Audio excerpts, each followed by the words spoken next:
Buen día, mi nombre es Miguel Sánchez y para continuar con las exposiciones de las enfermedades broncopulmonares obstructivas, hoy les voy a exponer acerca de la enfermedad del asma. Para comprender esta enfermedad tenemos que saber qué es un mecanismo de broncoespasmo. El broncoespasmo es una condición patológica caracterizada por una respuesta broncoconstrictora exacerbada frente a cualquier tipo de estímulo. Va a ser diferente para cada tipo de paciente y básicamente va a consistir de que la mucosa interna se va a inflamar, causando una disminución en el espacio para el aire en los pulmones. A su vez, esto va a causar mecanismos compensatorios fisiológicos como lo pueden ser la disnea debido a la obstrucción, la expulsión violenta del aire para compensar esta obstrucción que sería la tos, las sibilancias por la acumulación, causada por la acumulación de extravasaciones y el dolor torácico por el uso de musculatura accesoria o tiraje intercostal. En toda lesión pulmonar siempre vamos a ver de que vamos a observar un epitelio bronquial. El epitelio bronquial va a estar de forma desprendida. En este caso, las células ciliadas cilíndricas pseudoestratificadas del epitelio bronquial se van a desprender, causando así una lesión que adentro del epitelio alveolar vamos a tener dos compuestos, los neumocitos tipo 1 y los neumocitos tipo 2. Dentro de los neumocitos tipo 2 van a ser aquellos encargados de producir el surfactante. Al no tener esta célula, que equivale al 5% de la composición total de este epitelio, vamos a perder la capacidad de restaurar una funcionabilidad en el otro 95% restante, debido a que cumple una función reconstructiva en cuanto de los neumocitos tipo 1. Ahora, los neumocitos tipo 1, al no tener este neumocito tipo 2, como ya los había mencionado, van a sufrir van a pasar a ser una célula de tipo 1 necrótica, en donde el surfactante va a estar inactivado, el surfactante que debería de encontrarse por encima de este epitelio, reduciendo las tensiones activas de este epitelio, va a estar inactivado, causando de esta forma una extravasación y una modificación en el epitelio, que a su vez esta extravasación va a traer tanto líquido como moléculas proinflamatorias, como lo pueden ser granulocitos, macrófagos o mastocitos. Y siempre cuando exista estas moléculas proinflamatorias va a procrear un ciclo inflamatorio que va a hacer que la lesión se intensifique, siendo el caso por lo menos de la extravasación, van a luego causar tejido cicatrizal conformado por fibrina y fibroblastos, que van a dejar una capa de membrana hialínica que va a evitar la expansión total que tiene este epitelio, constituyendo así una enfermedad obstructiva.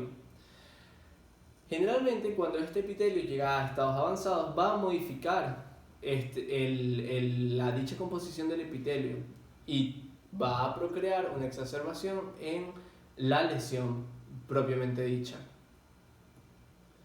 Ahora, ya comprendiendo que esa es la forma en la que el mecanismo del epitelio reacciona ante los compuestos inflamatorios, tenemos que tener en claro que el asma es una enfermedad inflamatoria, que va a estar medida por el grado de hiperreactividad bronquial que ésta posea, que según el estímulo diferente para cada tipo de paciente, va a causar una obstrucción o estrechamiento de carácter espasmódico, siempre pudiendo ser reversible. Ellos debido a que reaccionan a la farmacología. Sin embargo, estos medicamentos sirven como controladores y no para curar este tipo de enfermedad. Se presentan recurrencias, episodios y exacerbaciones, lo que lo hace un cronicismo. De hecho, uno de los cronicismos que se presenta a menor edad, causando, cuando este cronicismo no responda a la farmacéutica, una forma de estado grave llamado estado de mal asmático o o asma aguda severa, asma aguda grave crónica. En cuanto a la mortalidad, tenemos una mortalidad relativamente baja en los países desarrollados, pero una mortalidad muy alta en países en vías de desarrollo. Para Estados Unidos, un 7.8% de la población total posee esta enfermedad, que representaría un 17.7 millones de personas, de habitantes, con una mortalidad de 3.500 casos. Para los países en vías de desarrollo, esta cifra de mortalidad aumenta muchísimo por los altos costos que consiste esta enfermedad, tanto por las visitas recurrentes a urgencias como el costo de los tratamientos del cronicismo. Ahora, generalmente la manifestación en el 50% de los casos se da antes de los 10 años, pero no evita de que pacientes adultos puedan desencadenar esta enfermedad, como más adelante lo van a ver. En cuanto a la clasificación del asma, ya sabemos que es una enfermedad que, según el grado inflamatorio en las que posean las vías aéreas, va a condicionar esta hiperreactividad bronquial. Y según esta hiperreactividad bronquial podemos clasificar el asma. Hay dos grandes grupos, la alérgica o atópica y la idiosincrática o no atópica. La alérgica o atópica es el asma que puede envolver a la mayoría de los casos. Siempre va a estar mediada por una reacción de hipersensibilidad a la hemoglobina E. Generalmente estos pacientes tienen un diagnóstico a temprana edad, con antecedentes familiares, tanto de tipo genético como antecedentes de atopia, como pueden ser antecedentes por enfermedades alérgicas, ya sea presentando rinitis, urticaria o exantema.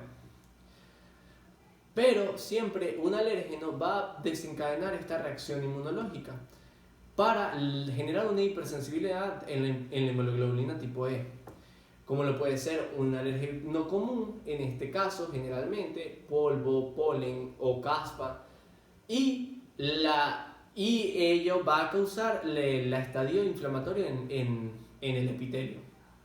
Sin embargo, en la idiosincrática o no atópica, generalmente viene precedida por una infección de tipo viral, como lo puede ser un rinovirus, pero también puede estar desencadenada por factores ocupacionales, como lo pueden ser exposiciones a humos, vapores químicos, o puede estar mediada por reacciones alérgicas a medicamentos, por lo menos el asma a la aspirina, o puede sin duda alguna estar relacionada con cronicismo, como bronquitis crónicas asociadas al fumador, como un ejemplo sería ese, o pólipos nasales. No va a tener una respuesta mediada por la hemoglobina E. De hecho, estos niveles se van a encontrar normales y generalmente se puede hacer el diagnóstico en adultos, ya que no van a presentar una exposición a estos químicos antes de que cause la reacción. Generalmente el enfisema también se encuentra presente o es frecuente en este tipo de asma.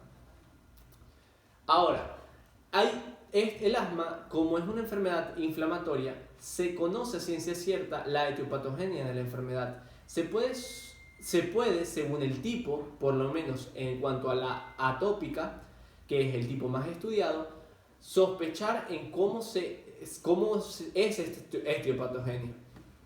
Para ello, debemos entender de que también hay otros tipos de asma, como por lo menos puede ser la mixta, que no encaja en ninguno de los dos cuadros anteriormente descritos y puede presentar variaciones.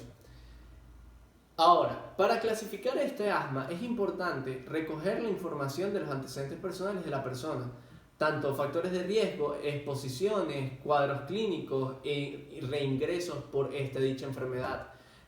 Hacer un diagnóstico diferencial a otras causas de disnea y de broncoespasmo.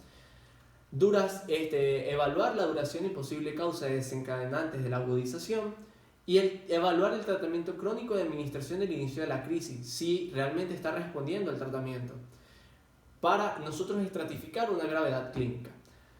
Al momento de evaluar esta gravedad clínica podemos irnos a signos médicos como pueden ser la cianosis, pérdida de la conciencia, el uso de musculatura accesoria, la ausencia de sibilancia, o bradipnea, para nosotros evaluar la condición de este paciente. Sin embargo, para nosotros evaluar la evolución, debemos de seguir la medición del flujo expiratorio máximo, utilizando dispositivos portátiles como el ClickFlowMeter, de acuerdo a las normas de empleo habituales. Esto debe ser la práctica común y básicamente vamos a tomar, esta debe ser la práctica común para clasificar la gravedad clínica y de la gravedad de la exacerbación. Para su medición, el enfermo va a realizar 3 maniobras donde se va a notar la que se obtenga mejor puntaje. Entonces, según la medición de flujo expiratorio máximo, vamos a tener una llamada zona amarilla, la cual se va a encontrar entre leve, moderada y grave, para clasificar el asma según su gravedad. Ahora, esta zona amarilla no siempre puede ser en cuanto a las urgencias, cuando el paciente acude a las urgencias. En diversas guías se aconseja evaluar la frecuencia expiratoria máxima cuando sea inferior al 50% en teórico y 150 litros sobre minuto. También, debido a la utilización de oxímetros de pulso, podemos evaluar también la saturación de oxígeno y cuando ésta sea menor a 92%, debemos de saber de que hay que actuar como si fuera una crisis grave.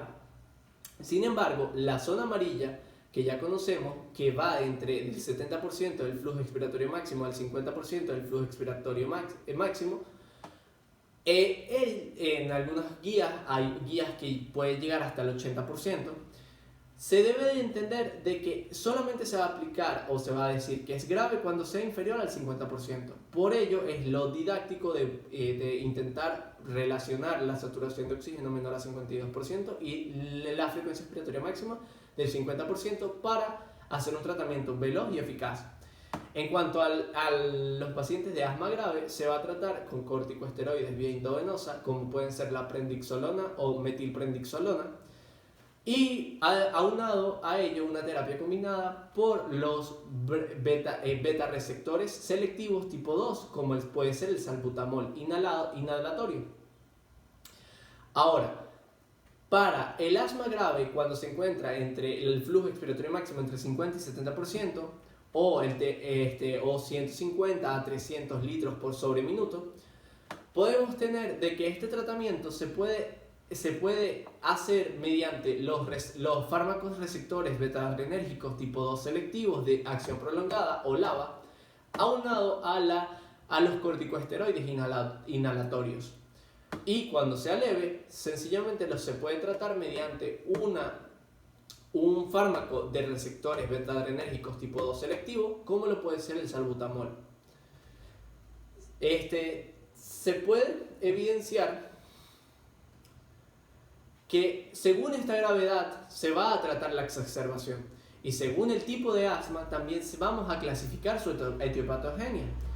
Como el asma propiamente descrito como enfermedad inflamatoria se supone que es un término nuevo, más adelante se va a explicar porque es un término nuevo. Vamos a tener que el asma atópica, que sería la mayoría de los casos, vamos a ubicar dos fases inflamatorias. Una fase temprana, en donde existe una exposición al alérgeno. El alérgeno va a causar una presentación al sistema inmunológico mediante células dendríticas que, coadyuvadas con otras moléculas inmunitarias como lo pueden ser los linfocitos tipo Th2 o plaquetas, va a expresar este anticuerpo mediado por la hipersensibilidad a la inmunoglobulina E a un mastocito o célula cebada. Esta célula cebada va a ser activada, haciendo una liberación inmediata del mastocito, iniciando la fase temprana. Esta liberación inmediata de este contenido del mastocito va a liberar en la lesión epitelial compuestos como histamina, heparina y factor de necrosis tumoral, que va a producir a su vez un desencadenamiento en el metabolismo de la membrana de este mastocito, desencadenando compuestos como tromboxanos, leucotrienos y prostaglandinas, al igual de que factores de reclutación de plaquetario. Ello va a aumentar la inflamación en esta lesión, en esta lesión epitelial, para que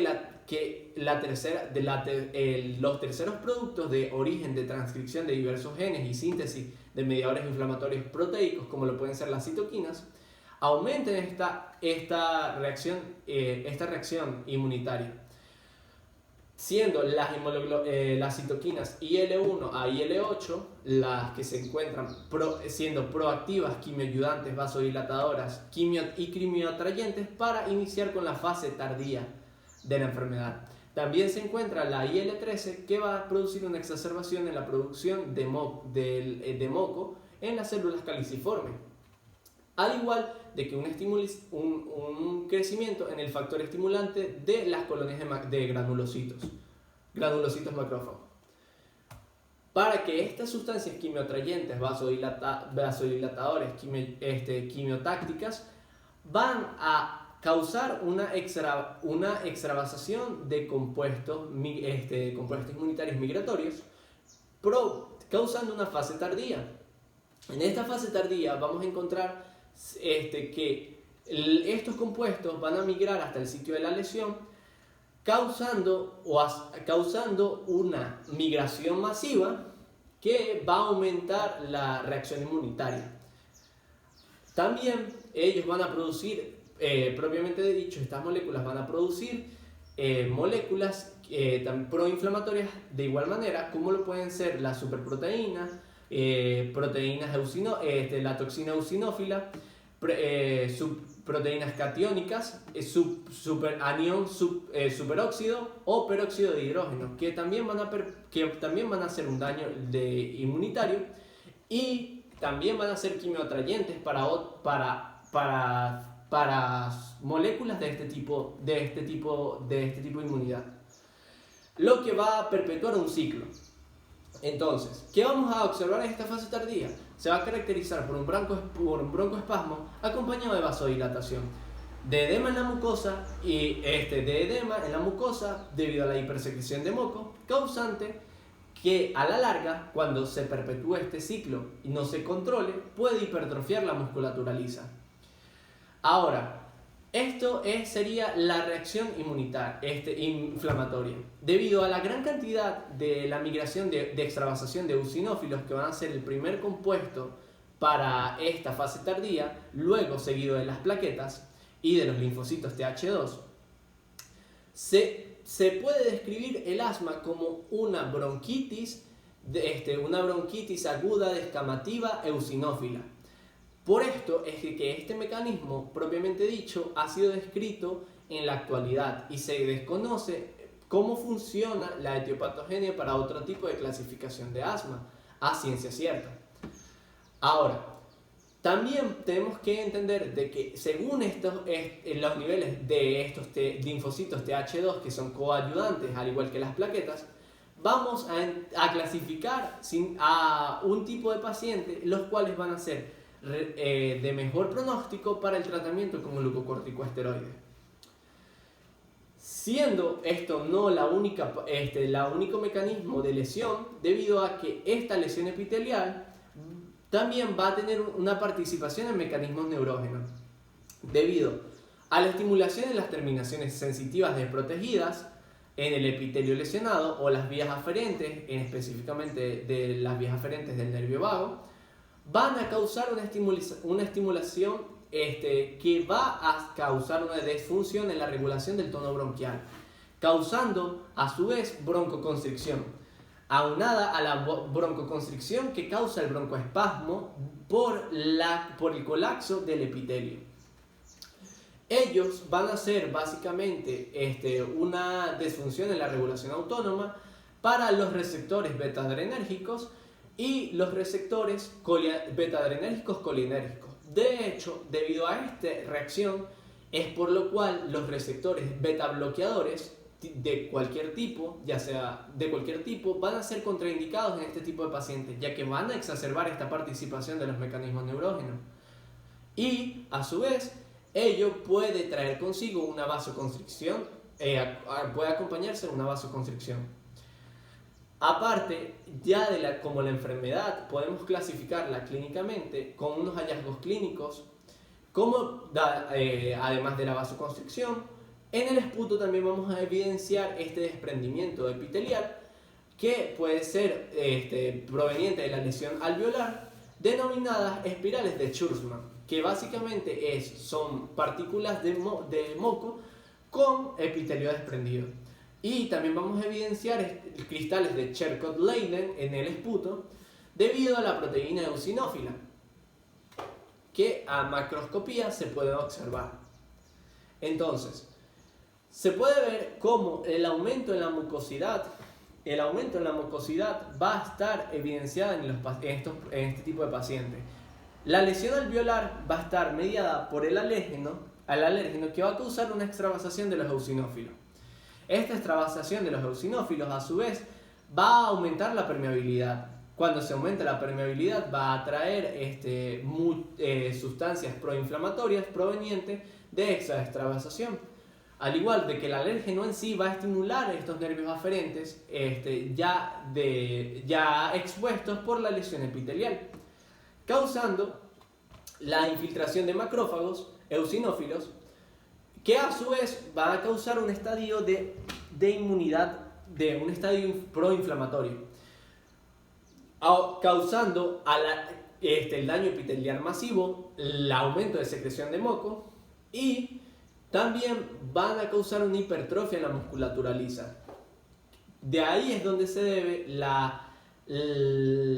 que los pacientes asmáticos, mediante mayor sean las exacerbaciones, más complicado va a ser su cuadro clínico por esta hipertrofia de musculatura lisa que poseen. También tenemos que decir de que esta etiopatogenia va a ser descrita según el paciente específico, por eso existen terapias monoclonales específicas para ver cómo disminuir esta reacción proinflamatoria o esta reacción inflamatoria. Podemos observar que la fase inmediata o en minutos, que va a ser la que se va a ser atacada con los receptores beta-adrenérgicos selectivos tipo 2, va a ser la que va a estar mediada en fase de minuto. Por ello, la aplicación de este tipo de medicamentos inhalados va a ser la opción más efectiva para evitar esta fase inmediata. Y para evitar esa fase tardía, generalmente cuando el paciente posee esta coayuda de la extravasación de componentes inflamatorios como el TH2, de los linfocitos TH2, van a ser pacientes los cuales van a reaccionar de mejor forma a los glucocorticosteroides, los cuales en la fase tardía van a ser la mejor elección para bajar estas reacciones proinflamatorias, al igual de que los antileucotrénicos. Muchísimas gracias. Feliz día.